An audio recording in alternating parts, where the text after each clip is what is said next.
He's probably gonna shit on me as soon as. Your is what was it? Relaxative.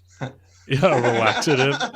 My dad is definitely a relaxative. It all comes out whenever he sits on my dad's lap. QVC Quality Violent Cinema.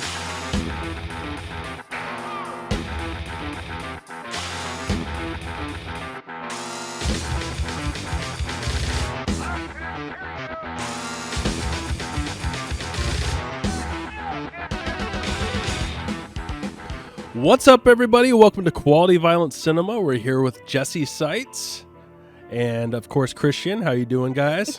What's up? Hi, Jessie. How are you? I'm doing awesome. How about you? I'm great. Thanks for coming. Hey, thanks for having me on. Yeah, on such short notice. I think we planned this yesterday, and it came together great.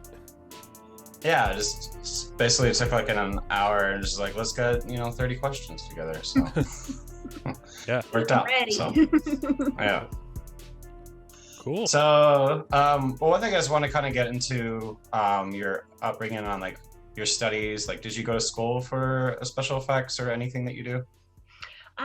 No. The closest thing that I went to that's like relevant to my work in film is I did go to cosmetology school. And I think that I really kind of like latched onto like the makeup side of that, and definitely like have used that knowledge as like a base for like special effects. But outside of that, I mean, I have like an anthropology degree. I guess comes in handy for like documentaries, but yeah, nothing I pursued in a formal education like setting had anything to do with what I do. What were your early shorts about? So my early ones, it took me a while before I was actually like creating my own stuff. When I first got started, I was like working definitely like behind the camera, like for a lot of other people's like work, and just started with slates, production assistant. I moved up to like being like a writer, production designer, and all that good stuff. So I actually didn't make my first thing until I was about like 4 years like into it, 4 or 5 years. And that was my film called Five. And it's not a horror film at all, but it has Jim Van Bever in it. And that's actually how I got to know him and start working with him. Cool. And it's just sort of like a very like Todd Solondz like slice of life like drama, like about a girl like right before she goes into kindergarten and stuff. So it's definitely like quirky and weird, but not horror related like at all. And I think that was kind of like my like rebellion against it at the time, because I had been like pretty like entrenched into the horror world for a while and was like feeling like a little burnout on it. So like when it came time to do my first project, I just kind of like broke away from that. But now it's like all horror and exploitation. Yeah, same here. It's very rarely that Christian and I get out of, I mean, we both watch stuff outside of it, but it's like, obviously to watch the palette a little bit, watch a comedy to not feel too dark and depraved. Especially Christian, like some of the mixtape shit that you watch. Yeah, I've taken a big long break on a lot of those. That was more just to like kind of see what they are, like research purposes. Just a minute, you broke yourself. You broke yourself, and you I can't wouldn't come say back. I broke myself, but I'm like, I don't want to see myself broken to see how far it takes. What was Devotion about? So Devotion is like my little tribute to like Jean Rollin or like Jess Franco, like early work. So it's an abstract like art piece. There's like very little narrative like in it. It's the loose like structure like of the story. The main character, played by Haley Madison, has lost a friend to suicide, and then she's like starting to learn that there's like definitely like a lot more leading up to the death, and starts to like sink into an alternate universe in her pursuit of trying to like figure out what was going on like with her friend. But it definitely goes into some very like weird art housey like abstraction like places. I wanted to utilize the cut up method, which was like popularized by like Burroughs, and then later by Genesis, like Peorage, and like apply that to film, which was extremely ambitious. What is that again? The cut up method. Yeah. So when Burroughs like had started it, that's where he would take most famously like a newspaper, cut it up and hack it up until it was like all like a brand new like text like from it. And then Genesis Peorage from Psychic TV like took it like even further, with like that whole project, and began cutting up like bits of film and like video and like TV programming, and then of course eventually evolved into Pandrogyny, where their partner Lady J and them like kind of like became the same person, so like a human cut up. Which is really cool. There's like some fantastic documentaries out there about that. But the process itself was very intriguing to me, because it is about the process and like your emotions that you are experiencing while you're creating. And so with Devotion, it's like shot against a lot of different formats. Like there's like still camera work, Super 8, video, digital, and it just kind of like mashes like into the story. So it's meant to be like kind of like experienced like on a whole piece like that. I don't know if it's like 100% successful. I mean, it definitely like makes sense and resonates like with me. And there have definitely been people who are like familiar with like the processes that I was using that were very into it, but it's definitely like weird. It's actually interesting. I made a piece not knowing it was kind of like that, because I have an art piece that I did as a photography, and it was basically originally a collage that I made, and I crinkled up that collage, scanned that collage, and then printed that into an acetate, and then put a stencil over that acetate, and then put it over a photo enlarger, and then printed that with chemical. And here, I can show you what it turned out to. Actually, yeah, it's like, see it if you've got it. That sounds freaking awesome. That's cool, though. It sounds like it was as much of an exercise in like using different. Ooh. Oh, cool! That is awesome, Christian. Cool. Yeah. But it sounds like totally like you learned, like it was a big learning experience too. It's like 4 different processes all going into one to make one thing. So. Yeah, and I love like stuff like that, and I was like very lucky with Devotion, because like a lot of the people who were surrounding the project like really understood it, like I mean, you have like Victor Bonacore, who definitely like huffs from like the Kenneth Anger bag, like with things and like punk art films, and Linnea Quigley was in it, which I was of course like a long time fan of her work, and she was just down to do something like bizarre and different and like that, like what we were doing, so it was cool to like collaborate with people like on that level. Is this something kind of similar to like Richard Kern or in that realm? Or I would like to think that it kind of like borrows like from that, it's maybe not as like abrasive, and I mean that like in a good way towards him, but I get what you're saying. Yeah, has like those like undertones like to it, and so yeah, I think people who are fans of that, or like Lucifer Rising, or like actually big like the early Henry Rollins films, like yeah, like when he was like seeing him like in sex scenes is so weird, especially when like he's like really young. You're like, this is weird. My eyes. Yeah, I'm like, I don't know. I saw a lot of that stuff in film classes, and it's not stuff that I'd ever watch again because it's just not my taste. But yeah, it was really good at expanding my mind and stuff to just learning different ways to do art rather than just commercial style. And I think it absolutely like loosens you up, like for that kind of thing. And I think a lot of times with film, like we're very hung up on the narrative of it, and it is another art form, just like a painting, or a song. And so I like to see people who will take that in different directions. Like the guy who the director's name is escaping me, but the guy who did Mandy, Oh yeah, I know who you're talking about. Yeah, he's great. He's just, he goes in like his first film. It was a Black Rainbow. Beyond the Black Rainbow. Beyond the Black Rainbow. That's what it is. Yeah. And that's like a very like big complex like art piece. You know, that's not really. I couldn't get through it at first, so I had to rewatch it. It was more because of the company just didn't get it. I was like, I'll watch this by myself. But like, yeah. Yeah, and he's like a great example of somebody who I think is doing that kind of stuff like very successfully. But even like Under the Skin that had Scarlett Johansson in it, you know, I mean that's pretty like fucking abstract. You know, like it's not following a traditional narrative. So it's cool that stuff is like getting budgets, you know, and like anything else, I think Devotion probably would have been 100 times better had I had a like real budget when I filmed it, you know. But all films like suffer limitations of their budgets, you know. Yeah. So was Obsidian put in any anthologies or any festivals? So Obsidian was it hasn't been in any anthologies. It's currently free, like on YouTube.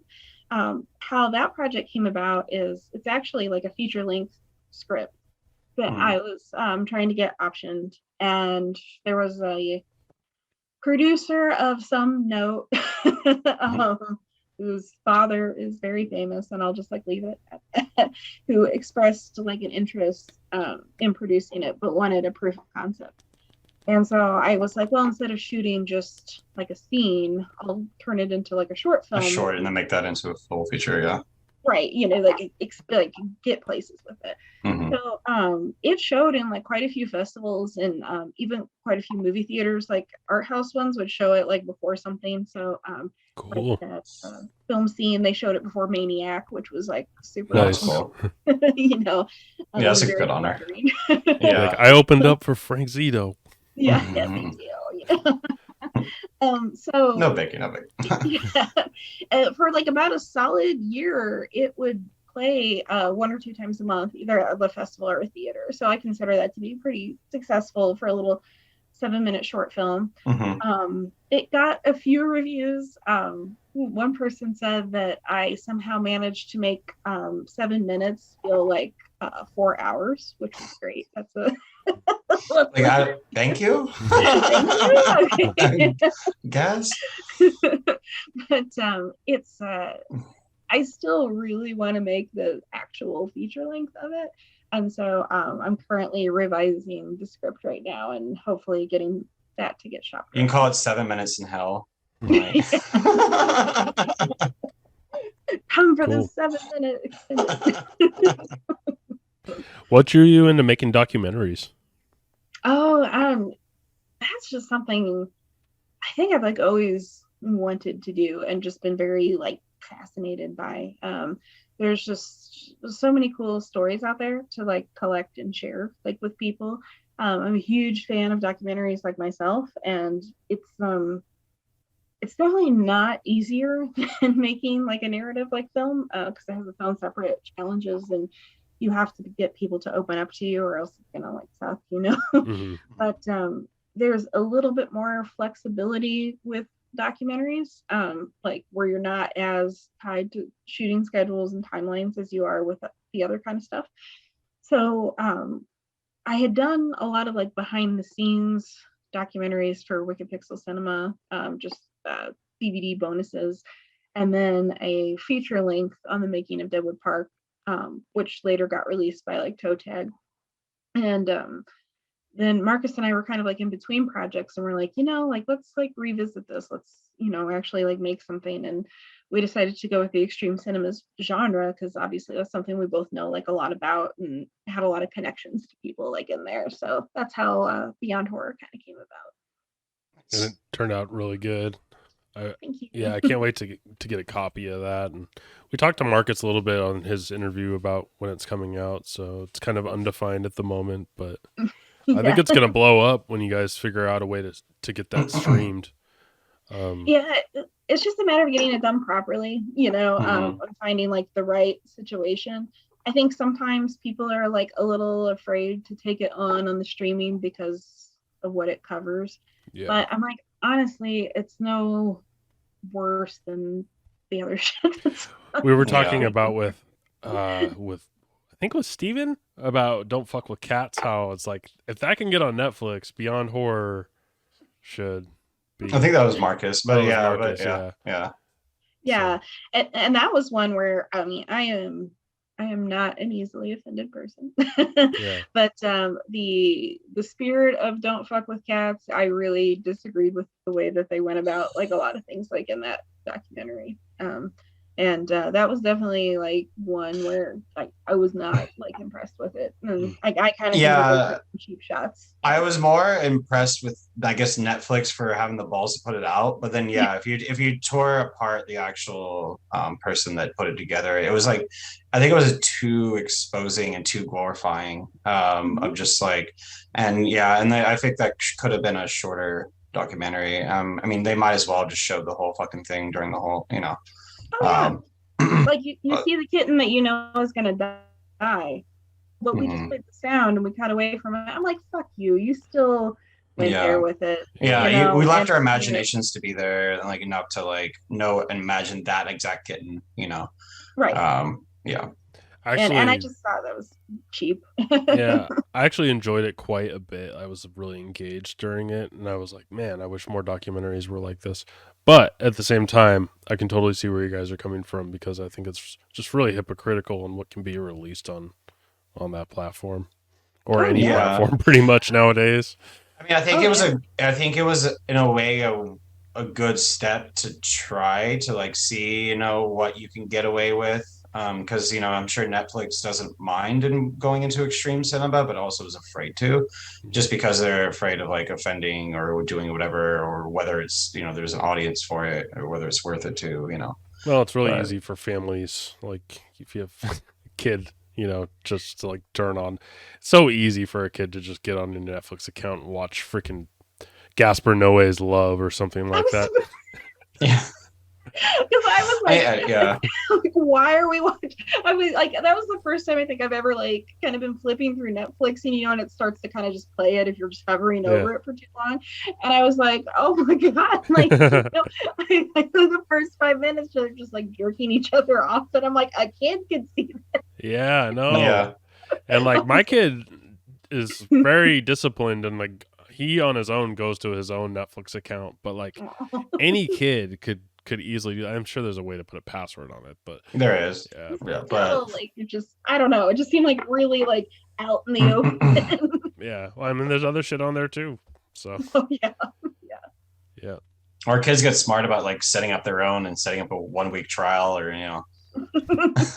They get a VPN nowadays. Yeah. Figure out some way to hack the system. Yeah. And they're like, I have everything free. All the porn sites free. All the I'm like, all of my little tablets, Disney Princess tablet, you know.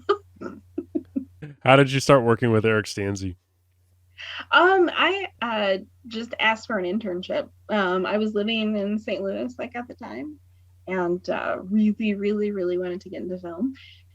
And I originally wanted to go to New York City and work for Troma, but I didn't have the money or the means to like make it out there. And I had read about like Wikipedia Cinema and reached out to them and was like, hey, you want a free worker? And that turned into like a 7-year like thing. Nice. What was the first thing you guys worked together on?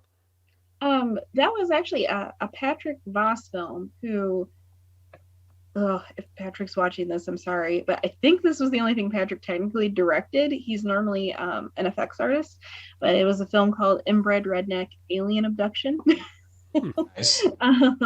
Which is like a like super fun like gonzo sci-fi movie, and that's what Eric was producing like at the time, so that's how I kind of got in.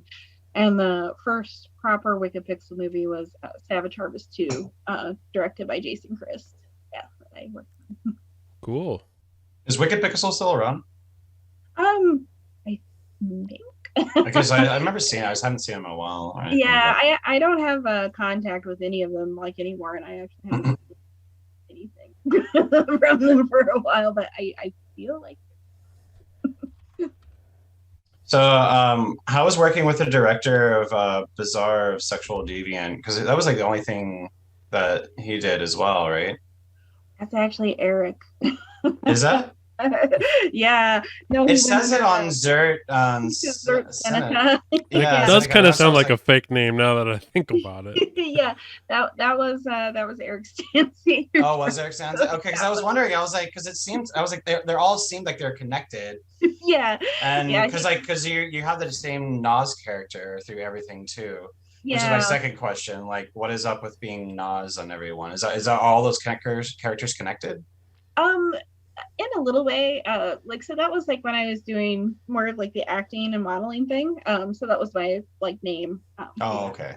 And I never like meant to hide it from the Jessie Seitz name, but it was more of a name to like sort of separate it out, if like that makes sense. Right. So that's why they're like merged the same on the IMDb page.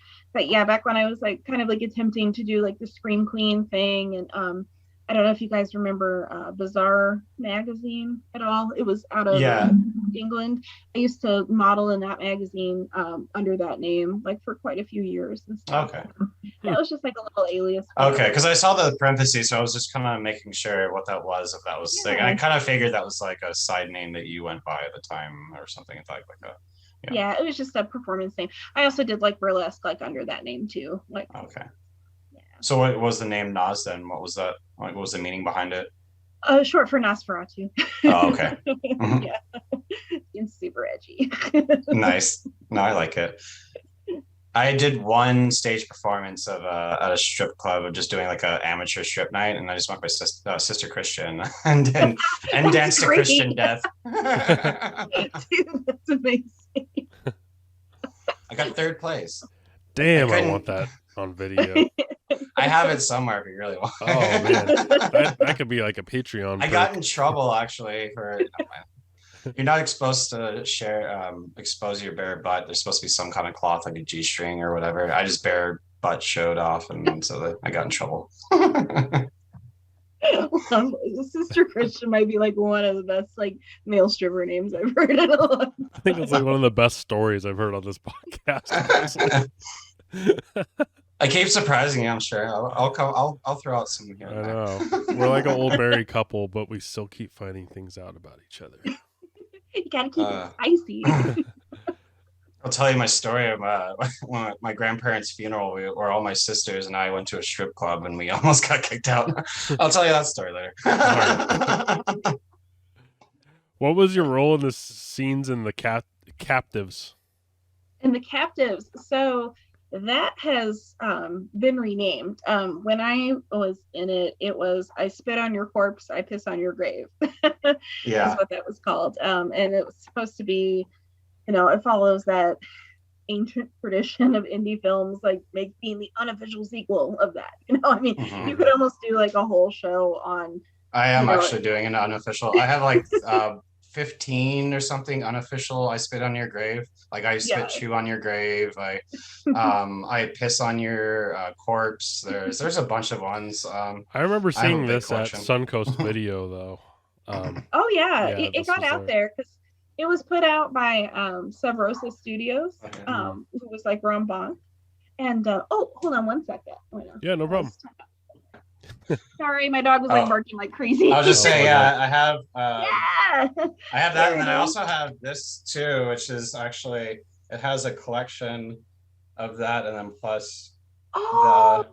Yes, I haven't even seen that. This is awesome. That's like I've only seen this once. I have another CR coming, which has Kill Girl and a bunch of other ones on there, which I'm stoked for. So. Yeah, so that was Sub Rosa Studios was putting that out, and so he used to really like get into places like with that when there were more places available to sell videos too. Of course, this is kind of like dating all of us, right? Because there's hardly any like Suncoast anymore video stores. But Ron, like back in the day, really did get like a lot of that like up there, and all of those movies, like the Sub Rosa Extreme ones, like everything that you just showed on on that like little pack and stuff, it was part of. I always coin it as like the shelf fillers, and with every new format that comes out, there's always like this, onslaught of films that just get made.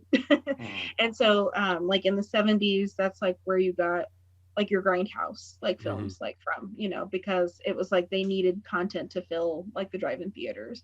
And then definitely like in the VHS days, like back in the 80s, there's like some really random ass like shit, you know, that like came out. And it's good for us, but it's bad for the public. Like they're gonna see Deadly Spawn in the big box and be like, "Oh shit, we got to rent that. That looks this amazing." is a real movie. Yeah, it's like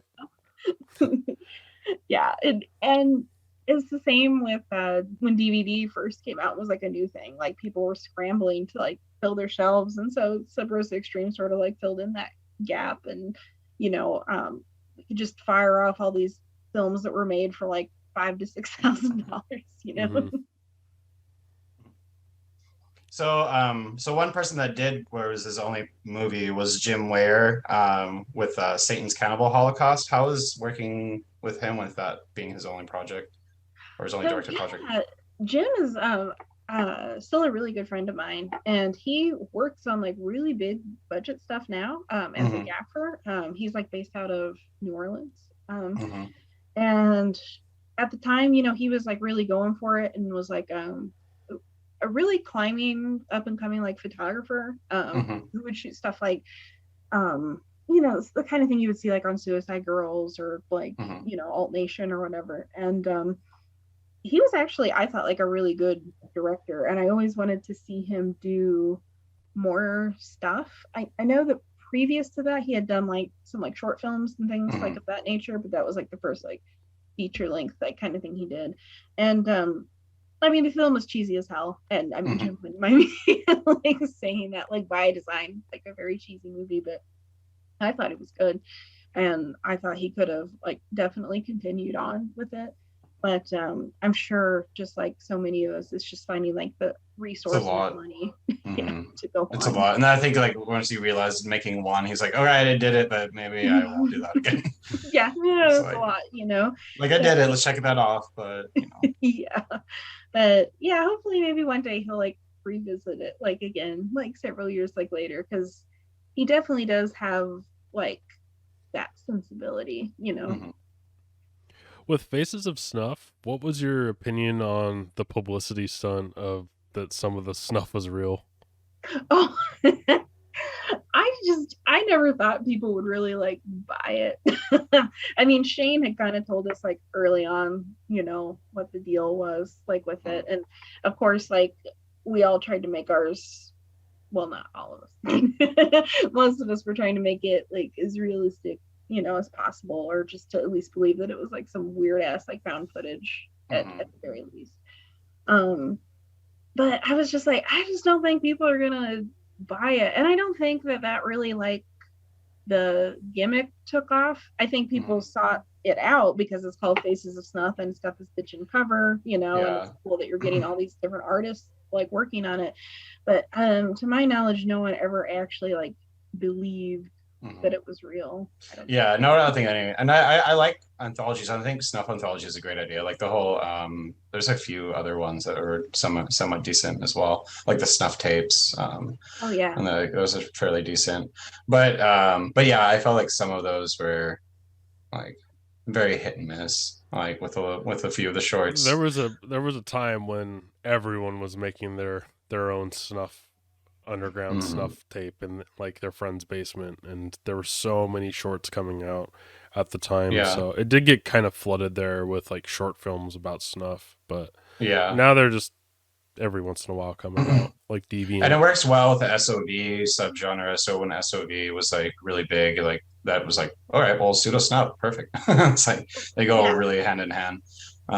So it just sucks because like with those types of projects, like I feel there is like a lot you can say like in them, you know, even within like the faux snuff genre, and you don't have to have any money to make them, right? You know, because actually kind of the shittier they look, the better, right? Because then it's more realistic. But I always hated that it, and I don't know the reason why, but that it became so male dominated like within that. And I think that it kind of stunted like the growth of like that genre, like specifically, because after a while it did the same thing. I can't think of a single reversed role. Well, there was the August Underground, like. Oh well, yeah, but that's. But I mean, that's co-ed, I guess. Yeah, like a co-ed type of deal, and that's why I wanted to make the Fucked anthology, which is all women, you know. Oh, cool! Doing, talk like about extreme. So yeah, like that, like was just born out of like I wanted to like inspire more women to like pick up the camera and like make violent subject matter, because as somebody who loves that genre like very much, I still get like very like, it's like, okay, you're pretending to like rape this actress who you have like clearly like a crush on, and it's like weird and kind of like crossing like ethic like lines like when these things like get made and they're not made very well, and it's just very like redundant. So I put out a call and I was like, hey, anyone like identifying as a woman, if you want to make something like extreme, I'm producing this anthology called Fucked, and like let's do this, you know, let's come out here and do it. And so we like assembled some like really cool stuff with that, and it is different, you know, and in my publicity materials that I'm getting ready to like come out with it, it's going to be released by Jonathan Doe, Future Productions. Oh, cool. is releasing it. And I want to like set people's like expectations like for it, because I'm like, this isn't like Faces of Snuff, you know, it is different because it's being directed by different people, you know, so they're approaching these things in a very like different way. But I hope it hits, and I hope it like just inspires different people to pick up their camera and actually like contribute to that like genre. I think that that's just like very, very, very important, because filmmaking is like very hard, and it's hard to get like your message across, and it's hard to get down the budgets, and you can make a name for yourself in the micro budget world, but there's just this misconception that it's like a boys club, you know, which it really isn't, but that's just who was like making it, you know. So that was my way of trying to like even that out like a little bit. So hopefully like it lands, you know. And I don't see any information about that. Is that on like, where can people figure out more about that movie and its release? Where it's coming out, following Future Productions, and also following my public channels, which is Acid Goth Forever on Twitter and Instagram. I haven't put it up on IMDb yet because our lineup isn't finalized. We're still holding out like on a couple like different things. So I'm hoping in the next like couple months, like all of that will be like wrapped up, and I can do, you know, like the big press release and actually have like a web presence like for that. Okay. Yeah, I think Jonathan Doe was talking about that a little bit on his He mentioned, episode. That was a long time ago. So it's kind of been in the back of my mind, like wondering when that was come out. And we want to have you back on. He brought it up on the Degenerates screening, I think. Yeah, we want to have you back on after Chumbucket, but maybe we could have you on after that and Chumbucket, and then we can go over like kind of both. That's going to be two really big releases in the underground. Yeah. And like we could even do like the Discord thing like for Fucked, you know, that's like something that I have like all the rights to like exhibit that too, you know, and have like some of like the ladies like on it and like talking about it, you know, and stuff. That'd be a blast. So yeah, totally. I'm super proud of it, and we were making it like over the pandemic too, so it has taken like a little bit longer, like everything. So is it just in editing phases, or is it done editing? There's a couple that still need a few polishes in like the edit, and then it's a matter of putting it with the wraparound. But we had our premiere already with the working cut at Nightmares Film Festival. They did that as one of their midnight features, which Nightmares is so excellent when it comes to like extreme and weird underground films. Like they are like really honoring like that and like growing that like with their platform. Which is awesome. Like they'll definitely like they premiered 29 Needles, you know, and stuff that other people like won't touch because they're chicken shit. And then Needles go where? Yeah, Needles, I don't understand it. Like don't program it.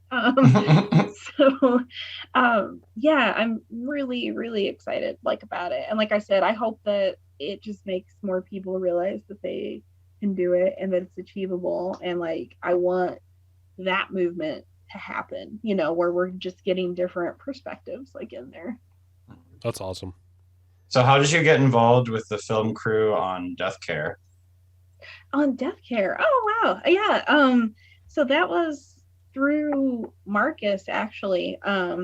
We had like started like doing like effects together like by that point, and he had done like a few other things with them. So they came out and they're like, we're shooting all these like crazy nurse PSAs and you know, it was like an intense day of shooting. I want to say like we shot for like 8 to 12 hours somewhere like there, and it was just all these nurses like ripping people's faces off or biting dicks off and like all this like really super like fun stuff. So wow. that was a blast. But yeah, but Marcus had worked with those filmmakers like previously, so that's how we got into the Death Care.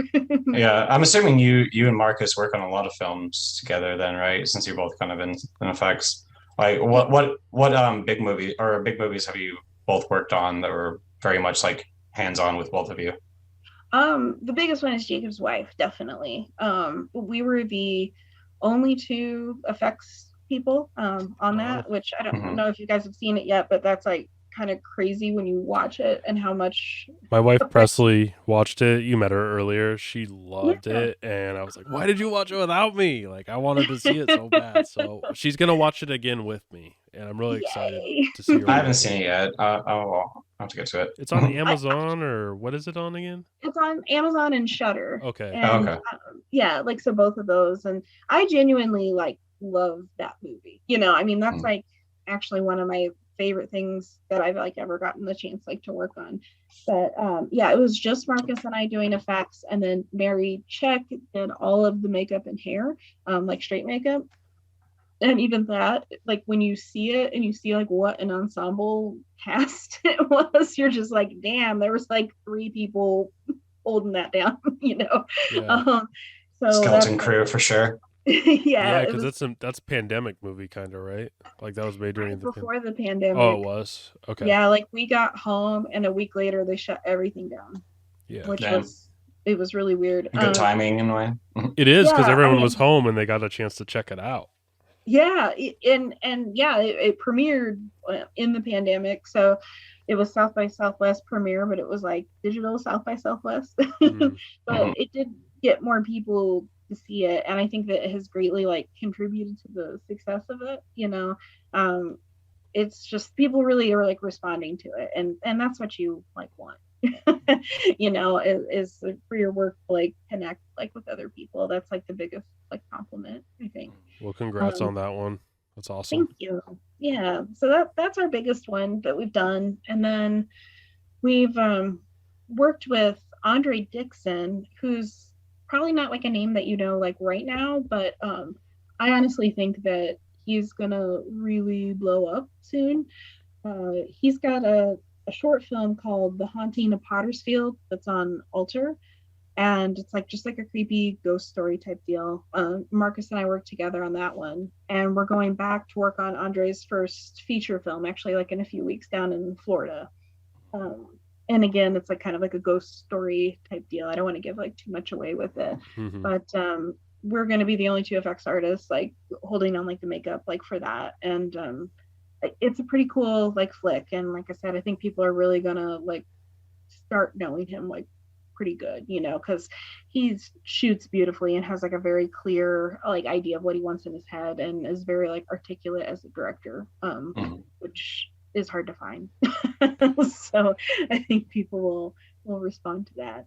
And then of course like Chumbucket, Marcus and I were both doing effects like on that, which is the one that like I'm directing, the American Guinea Pig film. Yeah.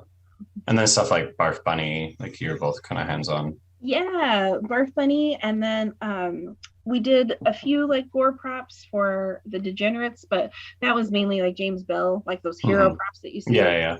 But you more did like the blood and the like effects of making it look a little bit more like, you know, gooey. Yeah. Yeah. But with Barf Bunny, Marcus and I both worked together on like Felicia's like head. Like it's like worth it. And you guys talked to her recently, right? I'm going to next week. Oh, Yeah. So it was actually really good timing. So it was actually, that's what I was like, yeah, this is actually good because it would be Stephen Biro, then Marcus, then you, and then Felicia. So they're like all, the whole you know, family kind of yeah, like this in a way. extreme horror. Yeah. Like Now we everybody's just need Jonathan Doe and Sam Hell right next to each other or something, and then there you go. There you go. That's like the scene right there. You know.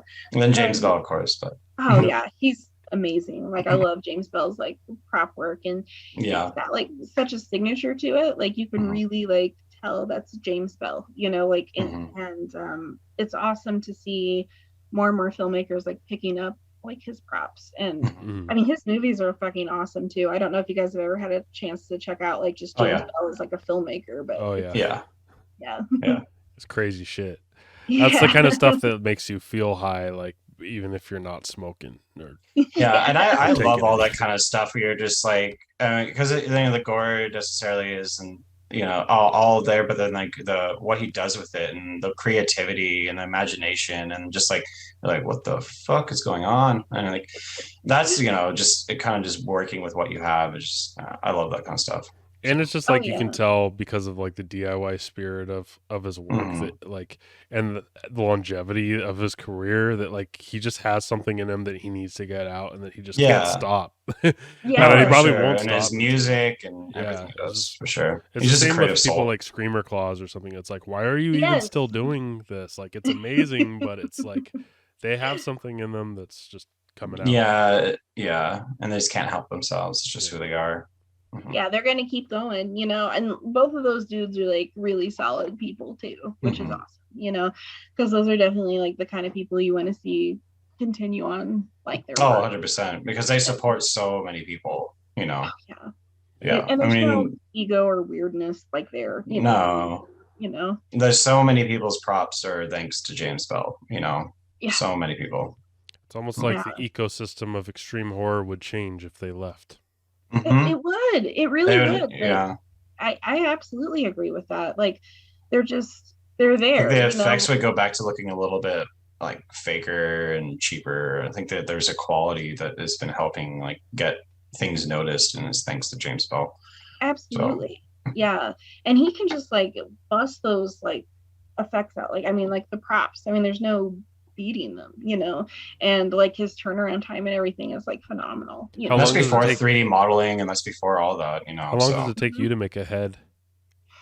With a head, so if we're doing it like from like a live cast, like I'd say it's like about a day to do the live casting, like for the actor, and then we come in and pour up like the silicone, like do the clay, do our other silicone, like wrap it, do cleanup, ambitiously like probably 3 days, 3 to 4 days. Yeah, pretty like good. On there, and that's like solely working on that, you know. Like if we don't have like a million other things that we're trying to do, like with would that be like the most, like what's your money maker, like if you were like selling like body parts or something like that?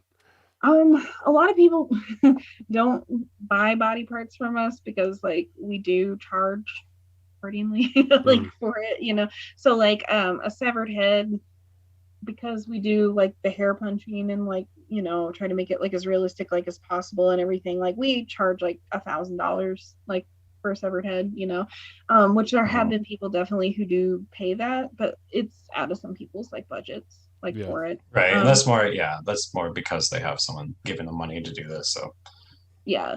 I'd say that the thing that like I get hit up the most for, weirdly enough, are teeth, because I make like really fun monster teeth. And that's something that I can do like in an afternoon, like sculpt up like some original ones and then make stuff out of like friendly plastic that people can actually like pop in their mouth. And I don't have to be like on set for that. I have like a generic like dental mold plate that's fine for most people. I mean, Jacob's wife, we actually like cast Bonnie Aaron's and Barbara Crampton's teeth because we're shooting longer and obviously you want like a tighter fit. But if it's like a short film or something like that, that's something I can easily just make with like my generic dental plate and send off to the crew, you know, which saves them a lot of money because then you're not paying like my travel expenses. You're not paying to like put me up, you know.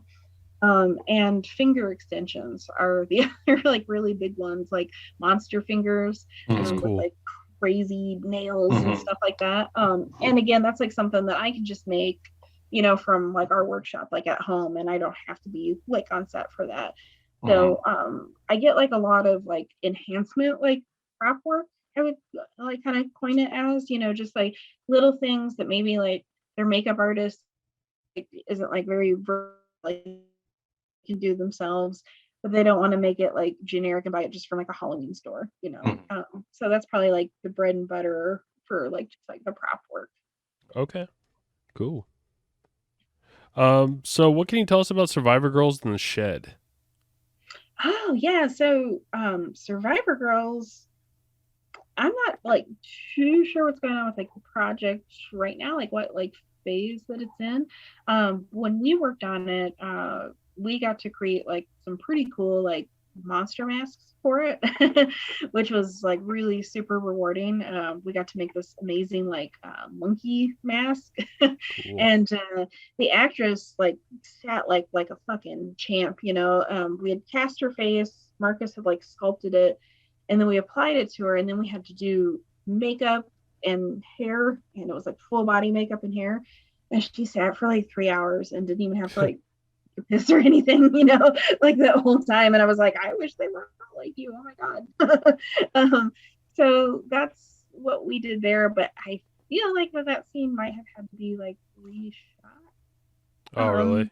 Yeah, like I think that they like reshot like a bunch of stuff, so I don't know how much that we did is going to make it up on screen when that one gets like released, like unfortunately, because when it came time to do like the reshoots, we were like already like on like something else, and we couldn't, it was like a prior obligation, and we couldn't like get back to them, unfortunately. The Shed is actually one that I made finger extensions and monster teeth and like a little makeup kit for, and so I got to be like a remote effects artist cool. on it. So like the director and I like worked together of like what the monster like should look like, and came up like with some concepts, and then he's like, okay, I can do blood and stuff, but I need like X, Y, and Z. And so I made him like this little care package that I got to like send off like over there, and it turned out great. Like they showed me what the monster wound up looking like, and it's like so cool. And that one should be coming out like next year. I believe it's like part of like this anthology project that they're doing, and that's why they're kind of holding off like on it. But yeah, the stuff I've seen from it, I'm like really excited for people to see it. I mean, the poster showcases the fingernails, so yeah, you're pretty much on the poster. Yeah. They're cool looking. I like making like weird, gross fingers. What titles do you recommend that you helped edit or produce? Oh, so that I helped edit or produce. Because it seems like there's a lot I didn't really recognize. So I was like, if anyone didn't know those films, like what do you recommend first? Like to going back and like looking at it. I'm trying to think of like my favorite like ones that like I worked on. I think that Ratline is like a pretty solid, interesting like thriller. Especially like on a micro budget, and it's got like a lot of talented people like in it, and I'm very proud of the work that I did for Ratline. So I would definitely recommend seeking that one out. That was me with my like producer hat like on. I do think that once it comes out, Fucked is like another one that like I really want people to see, that like I put like so much into as a producer like for it.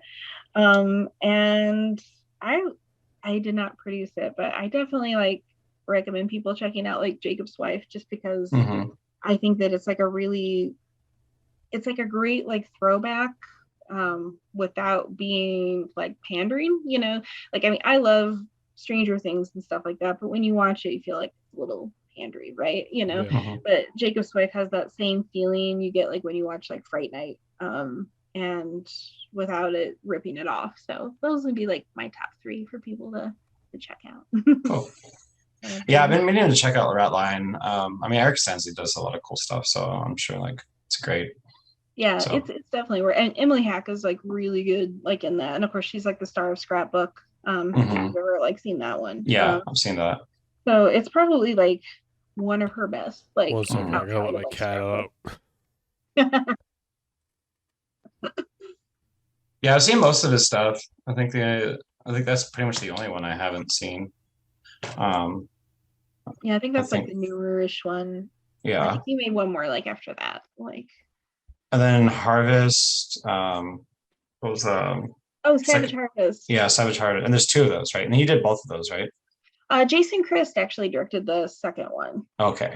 Yeah, so he's like predominantly like an actor, but like Savage Harvest 2 was like his first like big feature length directorial thing. He'd be really cool. Is he still active? You think Eric Stanley would do an interview? Oh, he probably would. Like I said, I haven't talked to him for like several years like now, but I feel like he's like approachable like for that kind of stuff. Yeah, Dustin Mill denied, but whatever. Yeah, but that was like unfortunate. I was like, oh really? You want to? But I respect it. He's probably busy or whatever reasons. I'm not gonna judge. Definitely cool dude. I like his work a lot. All right, what else you got for me? Okay, let's go to, so now that he's back. What projects do you have outside of horror? Outside of horror films, I do a lot of photography. I mainly shoot like on film. I'm totally one of those assholes that still likes to shoot on 35mm film or Polaroid. I do a lot of painting, and I also write quite a bit.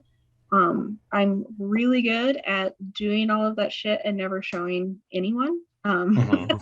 So I've been trying to get like a lot better at like just putting my stuff out there.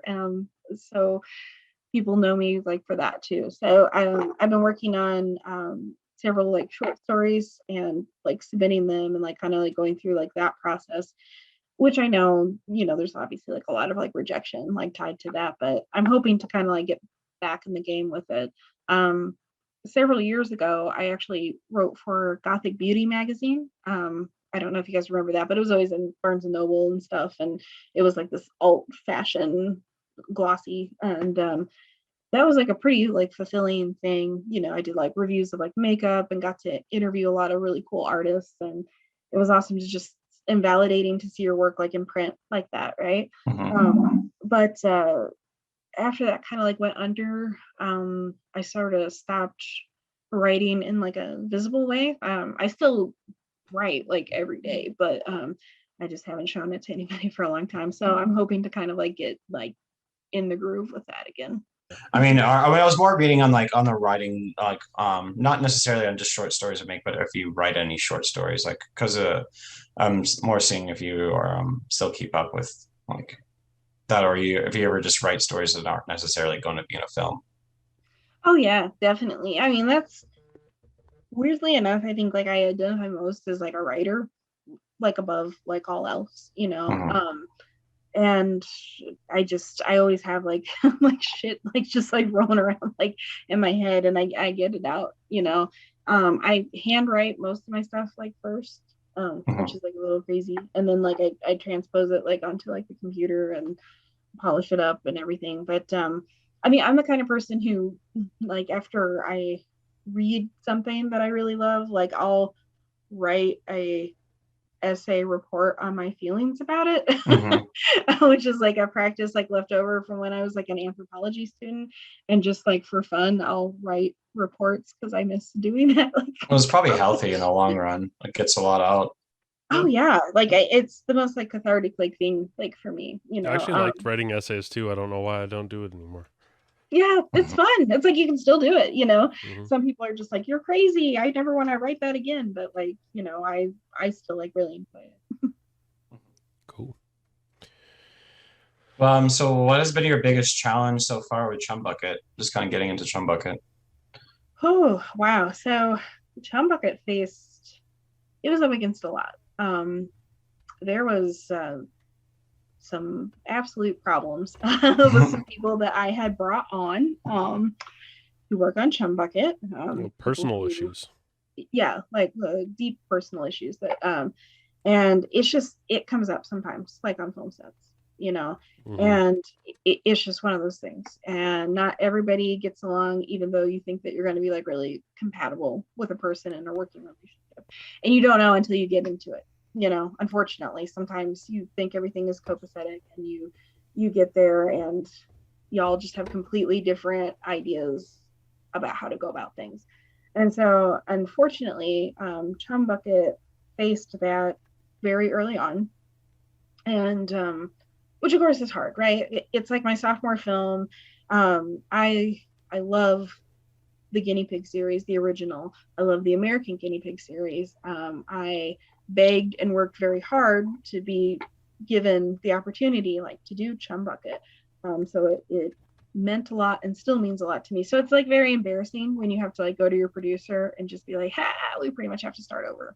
Sorry. And and so from there it was just like, you got to pick yourself back up, because you kind of have like the two options. You can either just be like, I'm gonna set myself on fire and disappear, or I'm gonna like just keep fucking going, because this is like important to me, and I promised that I would do this, and I am a very tenacious person, so I have just kept going. But shooting a micro budget film that has a lot of expectations because of the series that it belongs to in the middle of a pandemic is not the most advisable thing in terms of fees. Well, what's the plot again? It's kind of bigger than some of the other guinea pigs, right? Yeah, it is. And that was like, whew, what have I got myself into? But we're pulling it off. But the idea is, it is this like shut down aquarium, and a serial killer has kind of taken on like the caretaking duties of the shark tank, and kills people and hacks them up and feeds them. That's freaking awesome. So it's definitely coming along with like, Eaten Alive by Tobe Hooper, like invoking like those kinds of memories. That's what I was thinking about. That's awesome. So how does the Chumbucket title go into it then? I'm making chum out of the people. Okay. It's a big floppy chummy mess, okay. And it's definitely like going back to the roots of what I feel the guinea pig films are, which is like, just crazy special effects that are just completely gory and fucked up, and like go on. So we've got some really good kills. We did wind up getting like a really good cast together. Felicia Fisher is part of it, and she was absolutely like amazing. Like her death scene, like she actually like went pale while we were filming her death scene, because she just gets into that headspace and like really works herself up and keep going, and you keep shooting it, and then when it kind of stopped, and I'm just like, and she's like, yeah, why? And I'm like, because you're like 5 shades whiter than you normally are, but she's actually like a very incredible actress, and I'm super excited to see like, or have people see her in that light, like with it. And I mean, I think that she's gonna, she is popping off like already, but I think even more so like the underground world and like the horror world is gonna really come to like, even Thrust, like her being in Thrust, I think is gonna be a big thing too once that comes out. Absolutely. And I want to see her just keep popping up in more things like that, right? Because she's definitely like worthy of that. So that was exciting, like to work with her. And Sadie Katz is in it. She's another one who's in like a lot of like different like horror films. If you like look her up on like IMDb, she's been in quite a few things. And when we were like out in LA, she very graciously like came out and like filmed with us there, and she was just very like sweet and very professional, and like, I don't know, just like a good experience, like working. So yeah, Marcus and I have been working away like at the effects like angle of it. With this particular one, it's definitely showcasing Marcus's work. We're both doing it, but this is like his like design, like with it. He's obviously got like 20 years on me with experience, and like how he can like orchestrate like all of that. So I think that it's gonna be worth it, like in the end, but there's definitely like times where this movie has been like extremely stressful. Yeah. What did you do for the shark? For the shark, we filmed real sharks. Dang. Yeah. So we went to a totally sketch aquarium in Branson, Missouri, where people have like sharks as pets and make like zoos out of it. And they had just treated the tank, and so the water looked even more murkier than like usual. And we literally just like slipped them some money and let us like film the sharks like eating and swarming and everything like that. So they're real shark babies in there. That's awesome. Is really fun and definitely just adds like a really fun like element like to it. The sharks weren't the cast members you were having problems with, were they? No, they were actually more well behaved than the humans. So. I would work with them any day. You don't have to get into it, but I heard something about a death chair with Felicia Fisher. It's like, is there any inspiration from that, like from the Broken 9 Inch Nails video or something? The death chair, we were trying to put our heads together and really figure out something, because we filmed it in multiple locations. So part of it was like filmed out in like Los Angeles, and then part of it was filmed out in Illinois. And we needed something other than just like a table, I mean, there's definitely some table scenes like in there, but we wanted to get like clever with it. And so we're like, okay, like a chair, you can do cool things with people in a chair. And we needed a chair that could be like disassembled and reassembled. And Jeremy Cruz actually designed the death chair in Chumbucket, which is really cool. Like he really, really helped me out like on that one.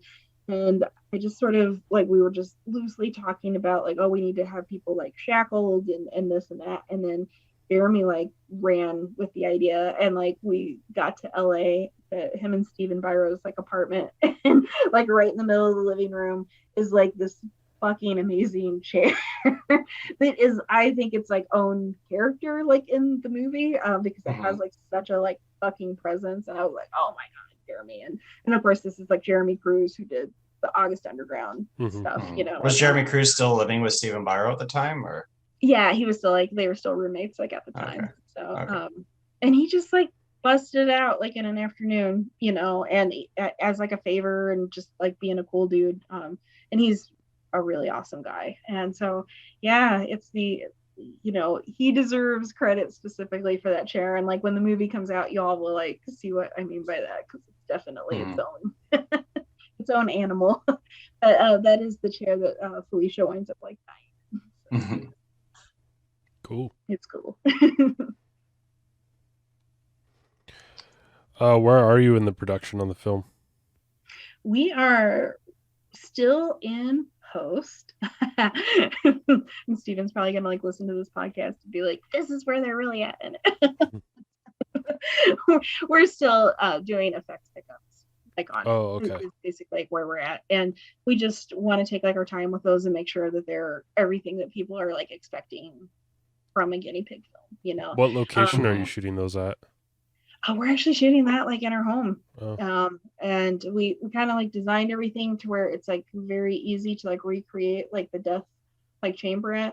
And these are like very punched in. It's like gore insert shots. So like we have everything with the actors and the wides and like the establishing of it. So this is like kind of really getting down now to like the nitty gritty and the cool gross out effects people like come to expect from the series. Are you guys doing all the photography stuff too and the effects, or are you? Yeah. Oh wow. So we're So it's just you two. It's on deck for the rest of this. Okay. It's just us. So it's like it's a good thing we work well together, Yeah. But it's just us with it, and really, because there wasn't like a lot of money to like go around like for it, so it's and I pay my crew like when I can, and I mean I definitely wouldn't mind having extra help, but it's just kind of like the thing where I feel weird about asking people to like do things for free, you know, Mhm. and stuff, just because even if you're just giving somebody like $50, I think it's like a sign of respect, you know, and Mhm. we just really don't have like that extra like money right now. Like, And you for it. guys are Mhm. pretty self-sufficient, so Yeah, even I though mean, it's harder, yeah, gotta we push can through. do it, you know. Yeah, Mhm. for sure. So how does it feel to be part of the American Guinea Pig legacy? It didn't seem real until the Rue Morgue article came out, Mm. because it was still like a very much like very focused on just trying to get this Mhm. project finished and done and overcome like the hurdles like with it. So it was yeah, when I saw that like in print Mhm. in Rue Morgue, which of course like I grew up like reading Fangoria and Rue Morgue, that's when it really seemed real. And so it feels cool, like it feels Mhm. very good. Sometimes there's like a little bit of like imposter syndrome going on like with it, just because there aren't like a lot of women who direct these kinds of films or write these types of films, like I was kind of Mhm. talking about before. So Mhm. you're just sort of like, well, I mean, what the fuck am I doing here? Mhm. But then I have to remind myself, like, I have like worked like very hard like to get to this point, and I will continue to work like very hard like after it as well. So it's definitely not one of those things that I'm just doing arbitrarily, you know. These are the types of movies that I want to pursue like as a filmmaker, so it's very Yeah, important. it's a great segue for you. So Yeah, absolutely. Every guest we've had on our show, I feel like, has brought you up and said great things about you too. So, I mean, every guest that's brought you up has said good things. Is better. not every guest has brought you up. Yeah, yeah. That could be a little weird, but yeah, every guest that For has some brought you reason, they always bring you up. Yeah. But you've come up a lot, and that's what got me excited about Chumbucket. That's what got me excited about Beyond Horror back before I saw that, and so yeah, it's cool. Word of mouth is going around about you. Well, thank you. I'm glad it's in the positive with that kind of stuff. I mean, I love doing it. I'm working with Jonathan Doe in 2 weeks on his next erotic gore nonsense film. And that stars like Felicia Fisher and Little Puck like in it.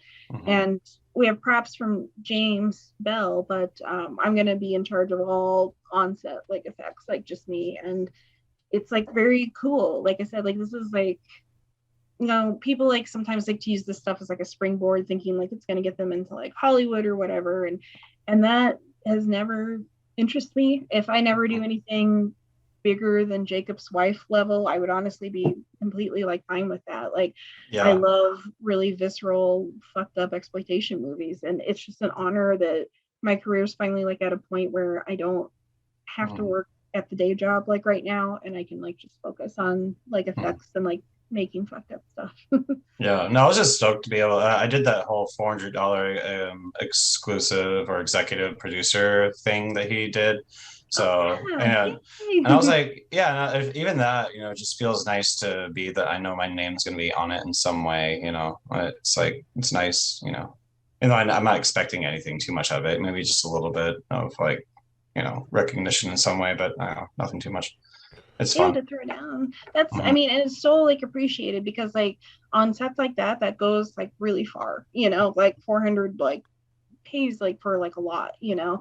And I mean, Jonathan Doe is like a good person to like get behind. Like, I mean, he's really on top of like what he's doing, you know. And I mean, just like those like releases, you know, they come out like with like the box set, you know, and you get the poster and like the little barf bags that like come with it, and like I mean, he's just putting like so much like thought into what he's releasing. And that's what you need to do. Cause like, I mean, really, if you don't do that, then they're just going to download your shit and you're going to get any money. Like you might get a few, like your first initial sales, but as soon as that first person that rips it, then, you know, so you have to make packages, you have to do limited releases, you have to make great artwork, you have to make stuff that like people want to have, like they want to own it. They want to have it on their shelf.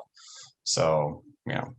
It's cool that he just and I mean, and he's a collector himself, so I think he just kind of like understands that. Yeah, and kind of like is like, what would I think would be cool? What would I want on my shelf? You know, but there's just so much care, and he is also just like so easy to work with. Like I can't like overstate that like enough. There are a lot of people in micro budget cinema that are not easy people to work with. You know, even if like I love and care about them, they're very difficult. And you're just like, I don't know why you're being so difficult, because none of us are becoming millionaires here, you know. But it's just they crack under pressure, you know. They have like on-set like meltdowns, they have drinking problems, they have drug problems, you know, like all this kind of shit that just really will weigh down a set. And there's none of that with him, you know. No, he's been really nice to go back and forth on, because like he's been someone I can, you know, been asking, you know, if I have any questions about, or he asked me, you know, and we like definitely, you know, do a back and forth. And like I appreciate that and respect that when people are like that and don't just like have this high and mighty like, oh, I'm this, you know, person. Like, and it's like, no, you're not. I mean, you've made some movies. Like, just like be humble about it. Come on. yeah, exactly. Like people just want the real you. They don't want this like weird persona. I don't know. I mean, I think people sometimes like to pretend that they're making these like films in like the early 80s, you know, like in the East Village, and they're just like fucking edgy and shit. And I was like, that doesn't exist anymore. Like even those people don't act like that anymore. So like you trying to do that from like your Midwest outpost just comes off like very cringy. You know? So, yeah, and those people don't tend to like last very long either, you know, because it's just like that. Why have an ego right now, you know? Yeah, in all forms of art too. There's people like that. Yeah. Like, yeah, no matter what, you run into people like that, even in the business field. Yeah. So, have you started working on the second part to Beyond Horror yet? Not yet. I want to, and I have like a lot of ideas. I really want it to go to like 3 parts, kind of making it like my own personal like decline of Western civilization type deal. But we decided that we're going to step away from it, outside of like getting it properly out in the world. Just step away for like a few years and like let it percolate. The next documentary that we're going to do is actually like about the devil and the origins of the devil, and it's really cool, the list of interviewees that we have like lined up for that. And I don't think that we're honestly going to touch a second Beyond Horror until after we're done with that, you know. And which is good. Let more movies come out too, and things like that, so. Let the scene change a little bit before you because you never know where it's going to be, because you know you might take 2 years to make this documentary, and then all of a sudden this 2 years it's fucking changed, you know, drastically. Absolutely.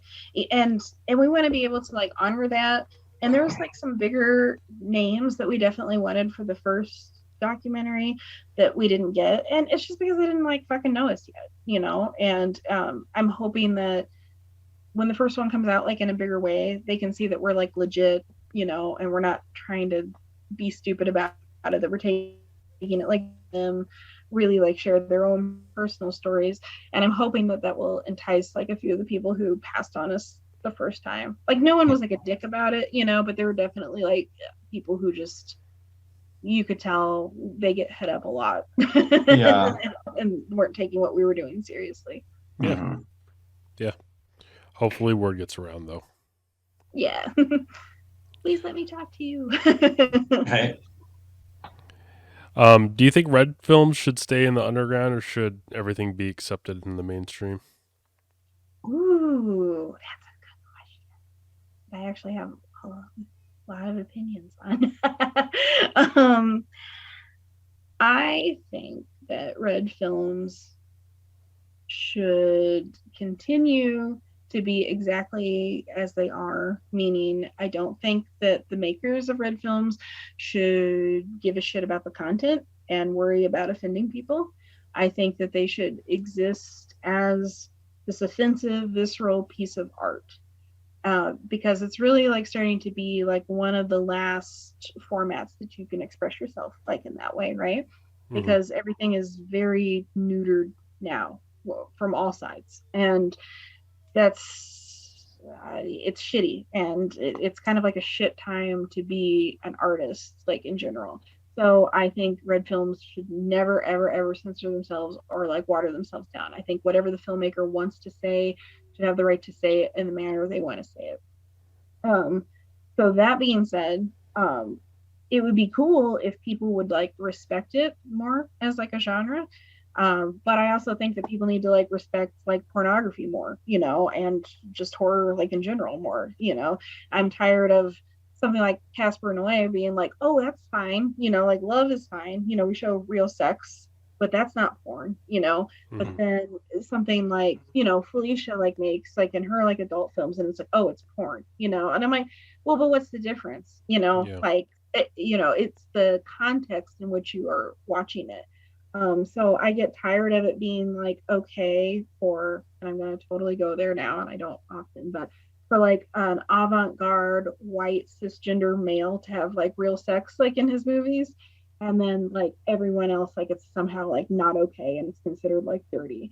And I feel the same way like with red films. It's how you put them and how you're presenting them. There's no reason why South by Southwest couldn't show something that Fred Vogel makes. You know, if they put it up there and they present it like this is August Underground and this is like an important like piece of like art, or this is a Serbian film and this is an important like entry into cinema, then people will respond to that like appropriately. But it's because you say that they're trash, and because you won't show them like on your screens, and you won't put them in their festivals, and you force it like down. That's the only reason why people look down on it. And it has a lot to do with the torture porn label and stuff too. Really just knocked it, kind of gave something for people, like ammunition for people to just knock it down, like you said. Yeah. And I think that that's bullshit, because that's not on the filmmaker. Like the filmmakers didn't ask for that label, you know. And a Serbian film is the one that I get really passionate about, because I really honestly think that that film is beautiful, and I think that it's extremely like well made, and I think it's very important. And like people take it out of context too much. Yeah. And they just fixate on this like one aspect of it, which when you watch it in its entirety, it's not even like it is out of That's place. A small part. It's like barely in the film, really, you know. And then people just can't get over it, and it ruined that director's like career, and he's never made anything else, you know. And I think that that's like completely shitty, because you have this like brilliant director who really like went there. Yeah, he might eventually, hopefully. Maybe I think he will. If you look at like the decade that's gone by since that movie came out, though, I feel like our culture's gotten a lot more sensitive and like politically correct since. That it would be harder for him to, because I mean, Jessie, do you ever worry about that you'll do something in a movie and get canceled or something like that? I don't worry about it, because I already get like enough like fucking hate mail already for like what I do, and I'm just like, look, this is like what I'm about, you know. And I'm sorry if you're wanting more or wanting different, but like I refuse to apologize like for my art, you know. And I mean, that's probably a lot to do with like coming up in the punk scene in St. Louis, which you know was like very take no shit from anyone, and I really did come up in that, and so I just kind of like, who the fuck are you, you know. I don't recognize anyone as an authority figure.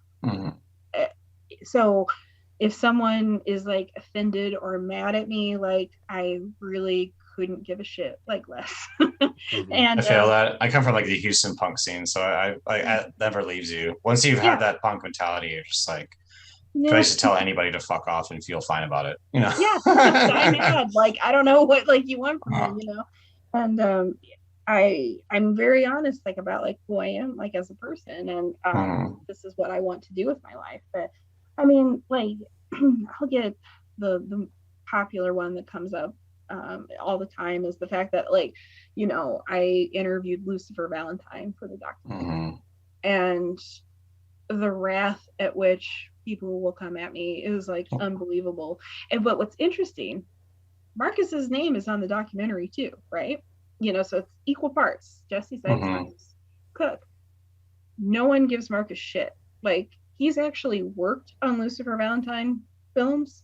No one is but the same people will like fucking come at me like on Twitter and like come in the inbox, and I'm just like, you need to like unpack a lot. It's like it's because they want you fighting on their side, probably. Yeah. Oh, they do. And oh, well, you're like a shitty feminist, and I'm like, oh, I actually never said I was a feminist. you know, so and which I don't consider myself. Or maybe in their mind they feel like you're an easier target than Marcus, and I don't know, maybe that's the only thing I can think of. But oh no, I think so. I mean, I called like one person out on it because she was trying to like drag me into like some kind of Twitter drama like about the whole thing, and I was like, why is it that you're like praising Rot, Marcus's film, but you're like calling me out like publicly and not him, so clearly you're aware of him, and he's the one that's actually like worked on the films. Like that's how I was able to interview Lucifer Valentine, is directly because of Marcus, and of course she didn't have anything to say, but you're right, like people think because like I'm female, like I'm an easier target, and it's like, yeah, you got that wrong. Also like, from the stance of a journalist, like if you had the chance to like interview someone that you considered evil, why would you give up that? Right. And there's been plenty of people that have interviewed people that they don't necessarily agree with. Yeah. Like Richard Ramirez, Ted Bundy, they were all interviewed. It's like, do you think that those people who interviewed them condone everything that those men did? No, but I mean, people want to hear what people have to say. So why give up that opportunity? And it's just the hard part sometimes is coming at it from a non-biased standpoint. But if you can get past that, then do the interview with whoever, It says nothing about who you are. No, yeah. And I think that like some of it maybe stems to, which I did a podcast with Kelly Gardner, who does Spencer's of Horror, and where we discuss Lucifer Valentine. Yeah, I've listened to that one. Yeah, and I think that people like really took out of context like what we were saying, because I was like, hey, look, if I actually like talked to people who were abused by him and I actually saw like real proof, fuck that dude. And I was like, but as it stands, I've actually gone out of my way to like contact actresses who were part of it, and they didn't have anything like bad to say about him. And I'm like, look, I've looked into this, and it's like, I think that this is stemming from people hating the Soska sisters, and there was like that smear campaign against them like a few years ago. Because they spoke out and they're trying to, Yeah, and I mean, the Soskas have done stuff too that's not good, I mean, that's its own thing, but people were trying to like really rev up their ammunition against them, and so they dig it up that they're in like this Lucifer Valentine film, and then all of a sudden these like victims are coming out of like the woodwork, right, and I'm like, oh, that's like a little weirdly timed, if something bad happens, but it's like I can't, all I'm seeing are these like really obscure Reddit threads. That's all I've seen like too. Do it. And that's all I broke it down with. I was like, hey, look, if he's like an asshole, he's like a fucking asshole, and like fuck him, but this is what I've experienced, and then that somehow was like victim blaming, in people's like minds. I'm like, okay, whatever. Yeah, I mean, there's just people, they're like, oh, I have screenshots, but I'm not going to release them because it's of somebody's personal life, and I get that, but you're the one that brought up that, We can change their name and just, I don't know, but there's yeah. So anyway, so these last, yeah, I'm glad you got a chance to do that though, to interview. Yeah, I know, that is awesome, and then also get the interview from Warren Doro too. I know you didn't, and that was like a big thing. That was a big one, and then like another one too. It's like, you're coming at me for like what Lucifer Valentine did or didn't do, but like I was like, do you know about like marrying Dora? Because I'm like, that's like way more not like on the level. It just proves that a lot of people don't really know what they're talking about. It's just like, imagine the Vomit Gore trilogy, but with poop. Yeah, with poop and killing animals and like all this like fucked up shit. Like, I mean, that dude's like gone. Apparently mutilating corpses, and one of the shorts I was hearing about. Yeah, But, that's the thing that happened, and then they're just like, they don't know him and they don't know the scene, and I think a lot of people go out of their way to be like offended these days, so whatever. Which is why all we have is paranormal films in theaters right now. Right. whatever. Really No, quick, so I wanted to ask you though, Oh, what sorry. do you think when you watch those paranormal movies and the makeup is CGI? Always disappointed. Yeah, um, rough. I am, because I actually like a good paranormal film, like that stuff will Mhm. like wig me the fuck out, definitely. Like oh fuck, it had a really generic name, but it was like Night House. I think it just like came out recently, where like her husband is like dead and there's like a haunting, she's living by herself by a lake. It was scary as fuck, like the lead ups like to it, but yeah, the CGI makeup, I'm just like, you could have hired a makeup artist and like made this way better, but like now Mhm. we just get a CGI blob at the end, and I just think It's rough, and my son is really into the Conjuring movies. I think he might be finally getting over that phase, but he was into them for a while, and he took me to see. Well, I guess I took him because it was rated R, but to see the third one, and all of the supernatural characters were CGI'd makeup. The whole and this is like a huge movie, and yeah, that's the route they go. And to me, I think they do it because they don't want the audience getting too scared. yeah. Well, I think that that's part of it, especially like the Conjuring movies. That's a great example, because like I do like enjoy them. They're like bedtime movies to me, but they're definitely like somebody's first horror movie. Like they're designed to be my first horror film, like Poltergeist was for us, Yeah. right? Even though Poltergeist is infinitely like more scary than those movies. So I do like them, but yeah, I think that they try to tone it down because they're aware that kids are watching those, and that they're not like explicitly marketed to children, but they know that that's what kids are. It's so weird they're rated R. Like, not one of that series should be rated R. Not even the Annabelle movies. No, there's nothing rated R about it. I mean, there can be like some intense moments, but I'm like, for God's sakes, like Jaws is like PG, like you gotta make that rated R. No, so getting to the last four questions, they're actually up. the same. Yeah, they're the same questions that I actually asked Marcus, but I wanted to ask you basically the same questions. But so the last four questions I asked Marcus. So what films have messed you up mentally? Ooh, let's see here. Oh, I always like draw like blanks like when I like get to it. You suppress it and we're like, don't want to remember. Like what is like really like fucked with me. Candyman still fucks with me. The first Candyman film. Mm-hmm. I think it's completely like unnerving. I think because most of what happens in the daylight. For one, I think that that's always like infinitely more unnerving than the dark, because you're like, I'm safe in the day.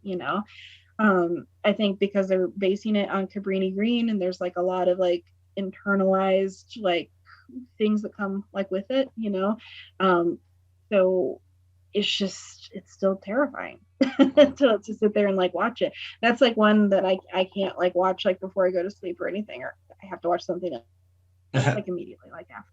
Yeah, I think the scary part some kind of comedy after how he like basically frames everyone to make them look like they're the murderer, and like basically it's like he mind fucks you. But yeah, like so for The Ring, I wish I had never watched it again, so it would have stayed scary for me, because now I'm just like, yeah, whatever, but like when that bitch crawls out of the TV the first time, it really The Ring or Ringu? Which one? The Ring. Yeah, The Ring is scary. I actually saw The Ring and then Ring You later, and then I saw it in the theaters and it actually freaked me out. I remember when like first seeing it, and I was actually kind of surprised that it's something on the mainstream. Like The Ring was pretty good. Like it freaked me the fuck out when I first saw it. Are there any films that are too much for you? No. I'm pretty like jaded at this like point. I mean, I love to be scared and I love that like sensation, but it's like been a long time since I was like actually like scared, unfortunately, like in a theater, but yeah, there's nothing like off limits or whatever for me. There's stuff that I get kind of like pissed off at. I don't like a lot of Harmony Korine's work. Mhm. Like I actually consider that to be highly on the exploitation level in a really like shitty way, but it's a personal opinion, you know. So I do tend to like go out of my way to like avoid like his stuff, you know, just because I just don't like how he like. You know, like trash humpers? No, I didn't like. I tried to, but he really like Gummo. That one killed it is really for me. off the wall. Oh, really? Yeah. Yeah, Gummo's the one that killed it for me. And it's been a long time since I've like revisited it, and a lot of people who I tend to have the same like the same things they do like really love Gummo. So I mean to go back and like watch it, but like overall like that film just kind of like sat wrong like with me, you know, enough to where like I just soured me like on the filmmaker. I also don't like Lars von Trier and tend to be pretty like critical of like anything that he has. So but outside of like just being nitpicky about certain filmmakers, you know, or whatever, they're nothing's like for me. So what do you think of the state of extreme horror cinema in comparison to what it used to be? I think it's at a really interesting point right now, because there's a lot of potential, right? With the streaming platform, with it being easier to sort of like distribute like your own film now, right? I mean, like when I started 20 years ago, you had to have a distributor pretty much, you know, to get your stuff out there. But now, if you wanted to self-distribute, you absolutely could. And you have like the power to do that. And there's just more channels and more avenues. It's less gatekeepy than like it was before. So there's all this like super good potential. However, outside of like just like a few, I don't think it's quite there yet where it could be, you know. So I think there's like a lot of room for improvement like right now, you know. But I think that there's enough people who are like really dedicated right now to the scene that are going to like make it better, and like within 5 years that it's going to be like pretty awesome and robust and kind of like a new golden age, you know. So what do you see the future of extreme horror being? I see it like going almost exclusively to like the micro budget producers, you know. I think that we're going to see probably less like the movie Trauma in a Serbian film. I don't think are going to like happen again, like unfortunately. And those are kick-ass like films, but I just don't think that people are going to be securing those budgets for that subject matter. So I see the future definitely more like in a micro budget sense, but with like everybody coming together and making them like really good and like very visceral. So really like a true return to like the grind, like a passive talent versus just a passive money. Exactly. And I think that that's where it's heading to, which is very exciting. Yeah, that is actually really good. And I think like producers being able to just Indiegogo, put it out there, have some fans that just like love their stuff, and then they just want to make sure that films come out. So you're basically kind of leaving it up for the fans now. If like you want films, then support indie directors, you know. So and just weed out all the scam artists. Yeah, you know, which I know is always a challenge, and I think sometimes people don't even mean to be scam artists, you know. It's hard. They just don't. It's hard to follow through with something like that. Yeah, and sometimes don't know what to do, you know, like with Indiegogo, like they had all intention of it going through, but then it lost funding, they didn't get enough backers, and then all of a sudden they're issuing out refunds that are like, you know, they thought they were going to be able to go through, and just, you know, didn't work out. Yeah. They already spent their budget because they thought it was going to go through, and then there is no budget because there's no film, and then I already spent all the money, and then all of a sudden they're fucked. Yeah, and then you're fucked. Yeah, you know. Yeah. So that definitely like happens. But there are people who just like scam shit, you know, and that sucks because it makes it harder for everybody else, you know. Yeah. So those things are, it's not easy to maintain. Like I don't know if I would ever run an Indiegogo myself ever again. Like they'll probably. It seems like more of a headache than it's worth sometimes. And especially it's kind of embarrassing when you just get like no backers. You're like, oh, zero, nobody. I'm so popular. Not even $1. Very humbling, and like you're trying to get your mom to put in like $40 just so it looks like you have fans. I just need one more backer, Mom. Come on, just one more backer. Like it's kind of terrible, Yeah. Hey, we've all been there. We've all. Oh man, I don't have that skill set too to like run it properly or like. Yeah, I'm not good at it. I mean, there'll probably be one for Chumbucket, but that's going to be like all Steve. Right? It's gonna be that, man. I mean, I'll talk about it and promote it, but I'm like, I can't run that damn thing. Well, thanks so much for coming on the show. Yeah. Any? Do you want to like give us your websites, your places to? Yeah. Any self promotion? Yeah. So I have like a lot of different like side hustles, so I'm kind of like all over the place like on the internet, but the most like mainstream place is Acid Goth Forever on Twitter and Instagram. That's where I try to really cool everything that I'm doing. And then my website is acidgothproductions.com. It's a super lo-fi website, so have mercy on me because I'm not a web designer. But it definitely has stuff on it, right? And it's there and it exists. So those are the best ways to get a hold of me because like I try to avoid Facebook like these days. Like, for sure. That's fine. I think we only have a WordPress though for our website. It's a little bit better than because it's just I look at it, I'm like, yeesh, you're trying to sell yourself and it's pretty cheesy. At least it's there. Awesome. Well, we're gonna have you on again soon as Chumbucket and your other projects come out and do a little follow up, and hopefully people should keep their eyes out for a live screening with you because we do that with Fucked.